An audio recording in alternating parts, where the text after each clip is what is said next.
David Mitchell adjusted his backpack straps as he gazed up at the granite peaks of the Cairngorms, trying to shake off the unease that had dogged him since leaving the last village. The elderly shopkeeper there had gone quiet when he'd mentioned his planned route, her weathered face tightening as she packed his supplies. "Nobody goes to that carry anymore," she said finally, her Highland accent thick with worry. "Not since the McLaren boy disappeared last winter."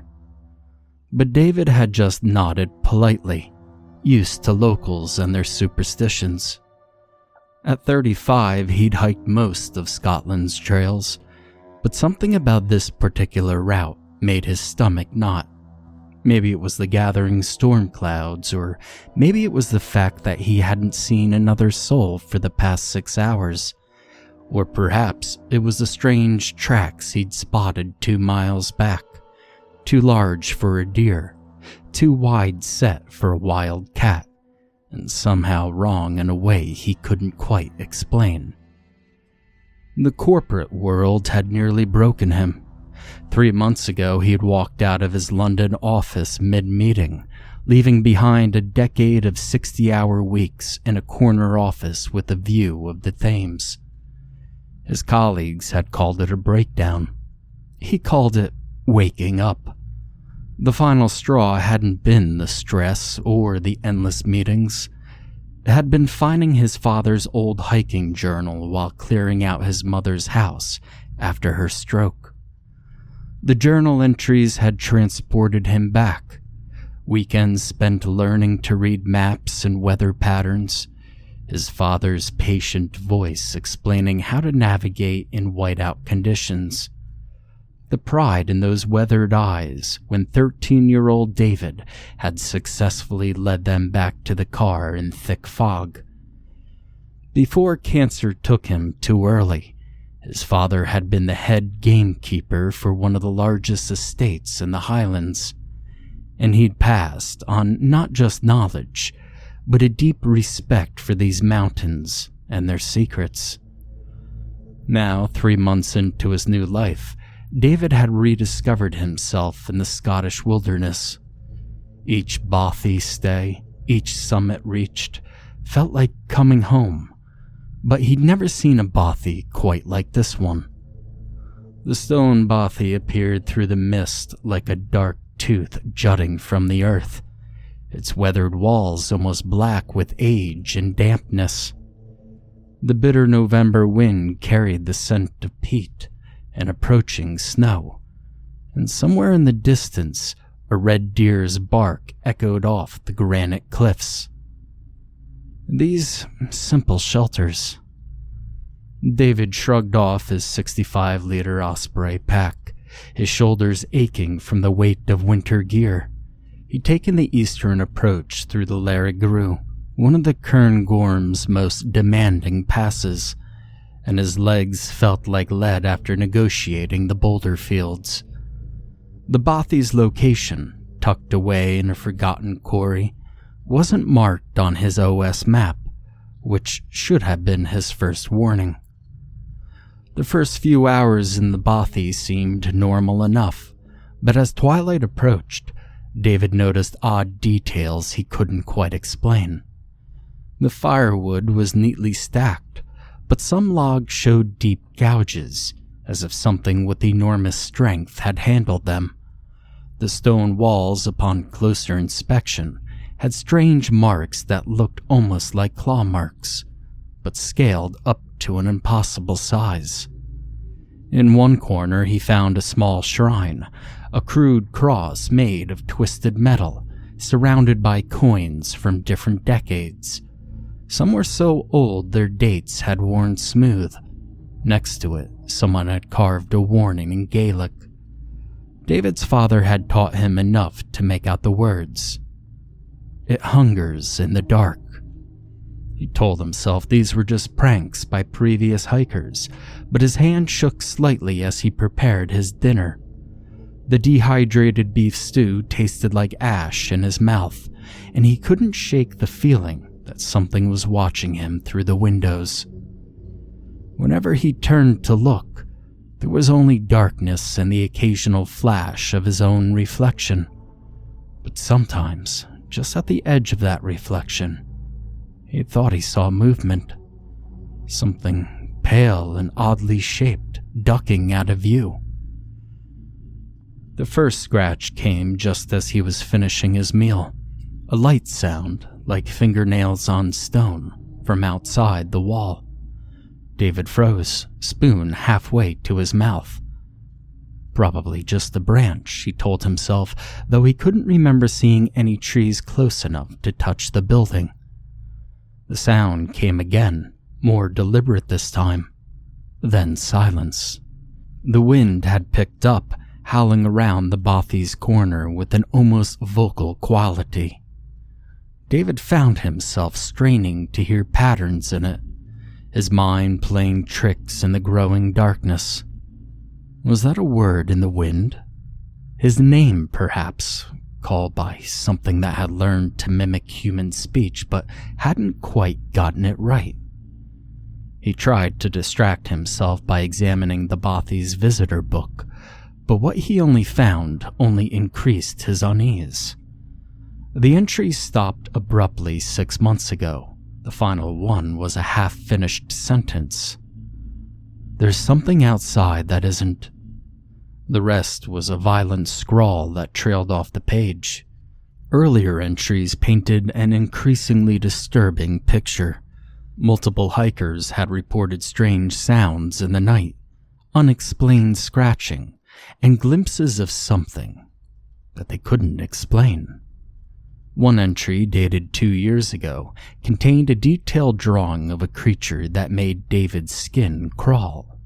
Elongated limbs, a mohawk-shaped ridge of bone, and eyes that seemed to stare out from the page with malevolent intelligence.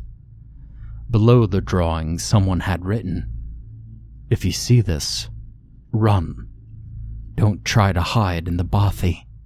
It knows you're here."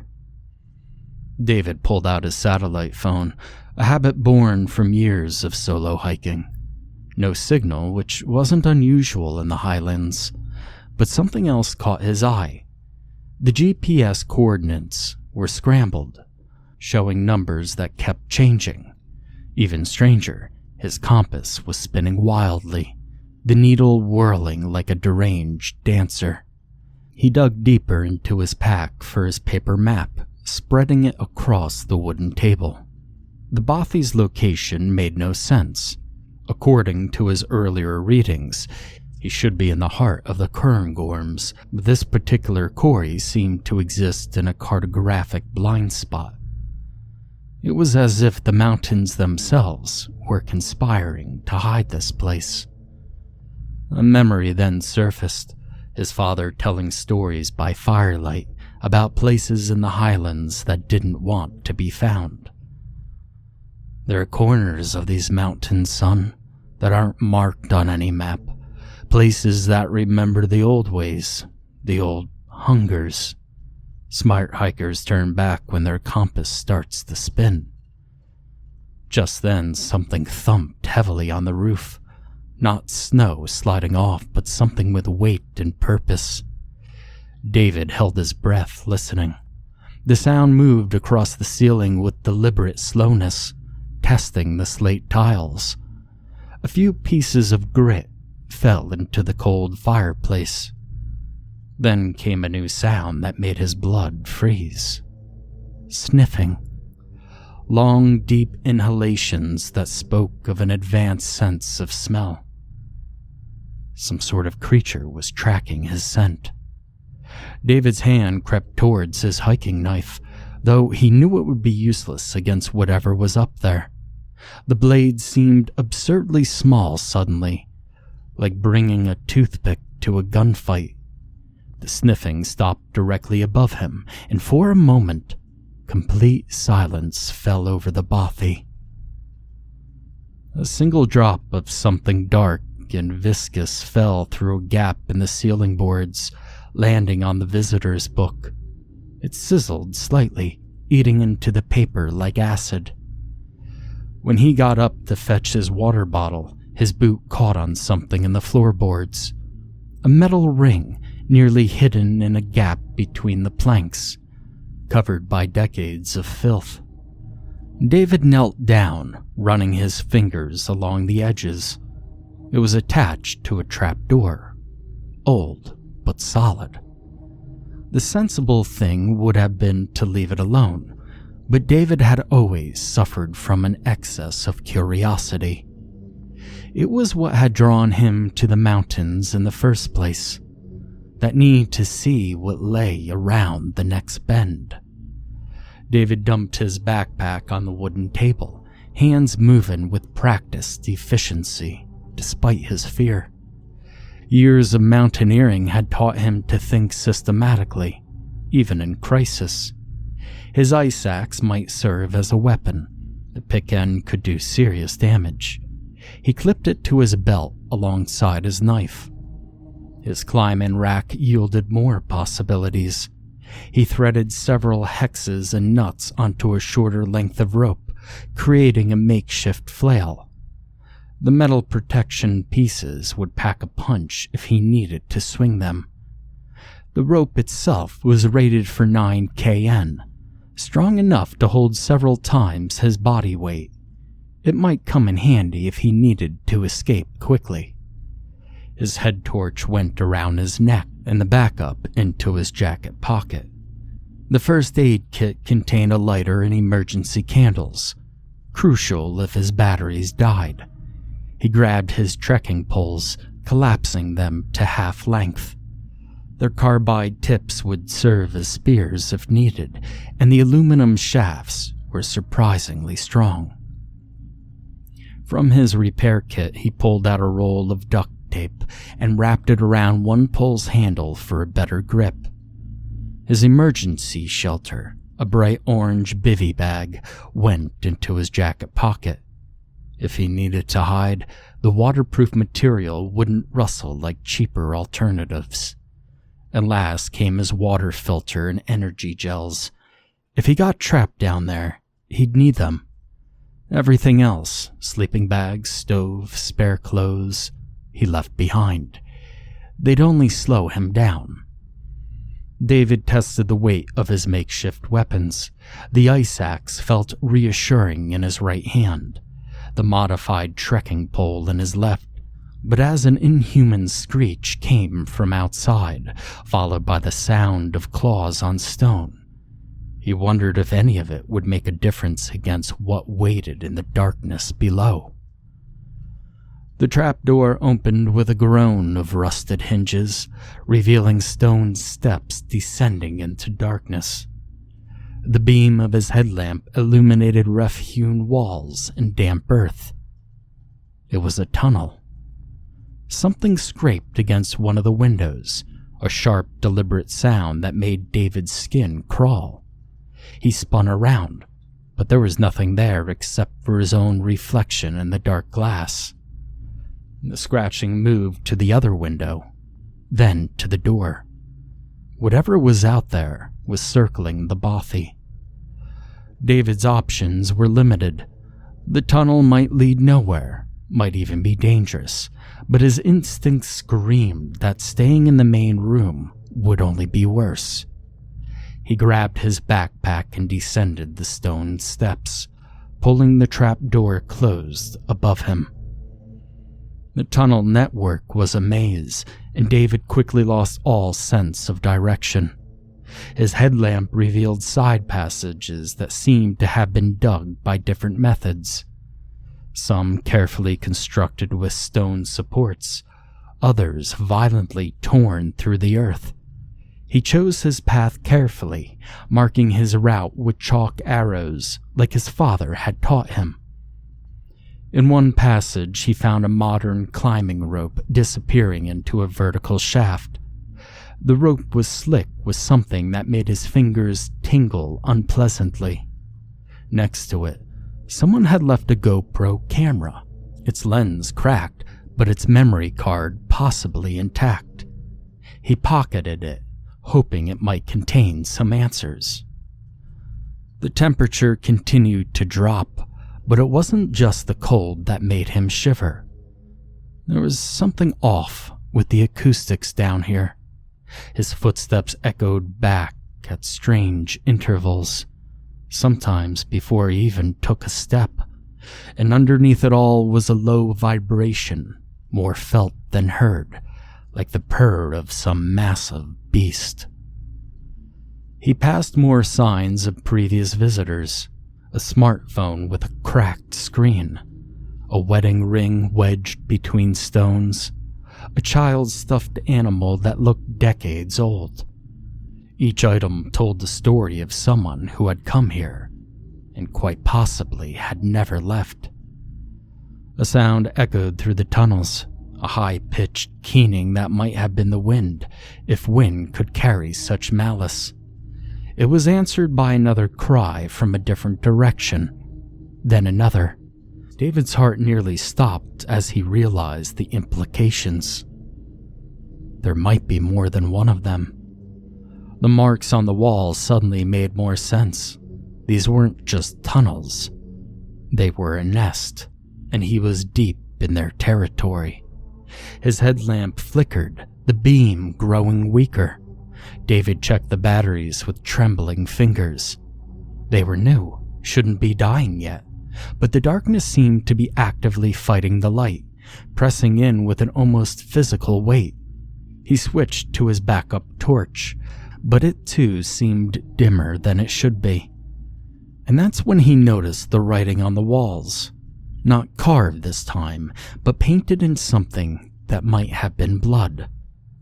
The same message repeated in different languages, different hands, but always with the same desperate urgency. Help us. The tunnels stretched deeper into the earth than seemed possible.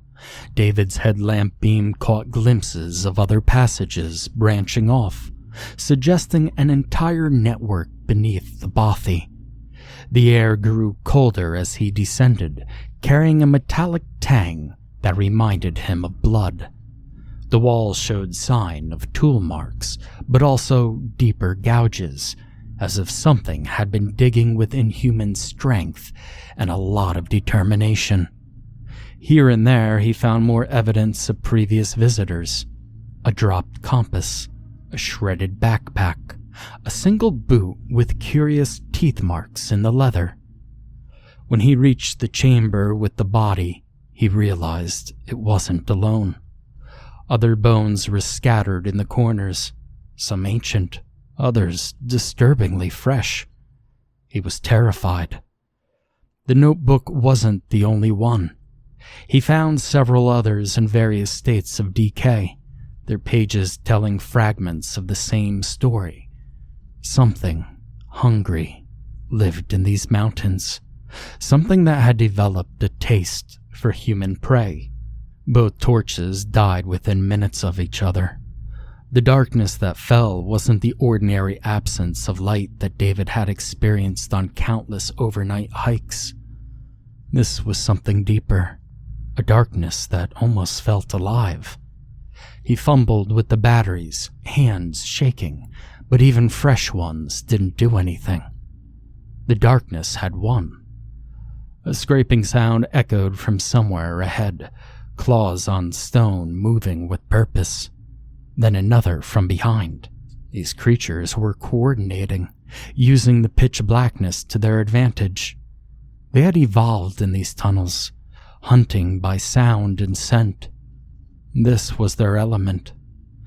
David pressed himself against the tunnel wall, trying to control his breathing. His father's voice came back to him.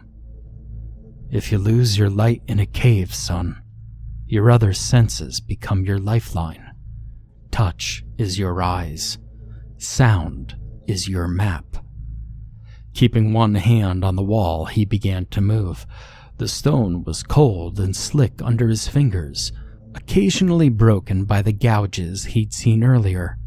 He counted his steps, trying to remember the chalk arrows he'd drawn.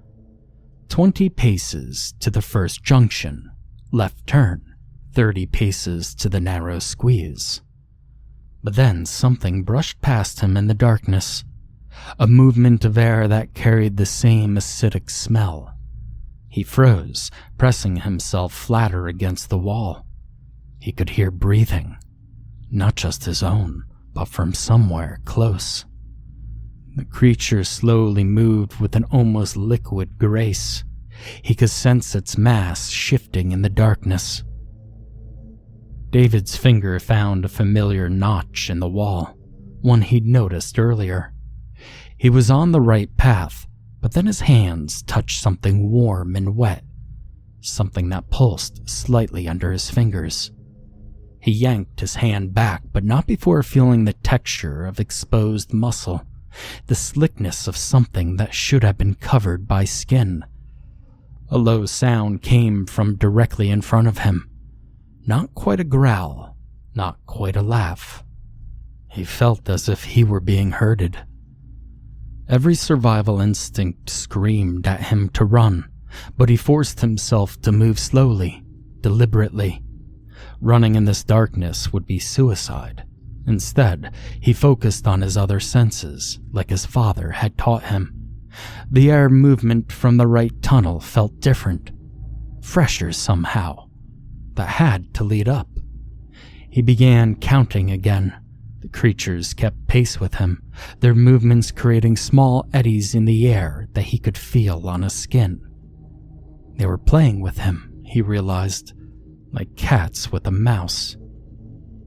His foot struck something that clattered against the stone floor, probably another victim's belongings. The sound echoed through the tunnels, and the response was immediate. Excited chittering from multiple directions. The scraping of claws moving closer to him. David's hand found a junction in the tunnel. Left or right? The wrong choice would lead deeper into the nest. He remembered something from his earlier descent. The way sound had echoed oddly off the walls. He picked up a loose stone and threw it down the left tunnel. The echoes came back, suggesting a dead end or larger chamber. The right tunnel it was. The air was definitely fresher now, carrying a hint of the peat smoke from the Bothy's fireplace, but that meant he was getting closer to their main hunting ground. The chittering had stopped, replaced by that wet breathing sound, closer than ever. His fingers found the edge of something metallic embedded in the ceiling. The trap door's hinges. He was almost there, but so were they. He raced up to the trap door, getting inside the Bothy as quickly as he could, and right before he slammed the door down, he caught a horrible glimpse of a wretched creature. A single head, no teeth, mouth like a sucker fish, and its flesh falling off. David was quick to slide a huge wooden table on top of the door. He grabbed the notebook as something outside tried to force its way inside. The notebook's pages were stiff with damp, but David could make out different handwriting styles, as if multiple people had written in it over the years. Some entries were in German, others in French. The English ones spoke of missing hikers, strange lights in the quarry, and livestock found, completely decapitated. The final entry was written in a frantic scrawl that dug deeper into the paper. It's still out there. 3 days now. Can't leave. Could see it through the windows sometimes. Pale flesh. Those eyes. Found this tunnel. Thought I would wait it out, but I could hear it trying to dig through from above. If anyone finds this, don't try to run. It's faster than you think. Just hide. Hide and pray that it loses interest. David couldn't understand how the notebook was in the Bothy if the last person's words were describing the tunnel. But it did not matter now that his curiosity was quenched. He wasn't the only one to experience this, and he was sure he wouldn't be the last. Just as David stopped reading, the banging on the trap door stopped, but the front door flew open. David's eyes opened with horror at the sight, and he jumped off the table in surprise. Hey, mate, you do know that Bothys are for everyone, right? A stranger walked in with a pack loaded with hiking gear. David didn't say a word, and he ran.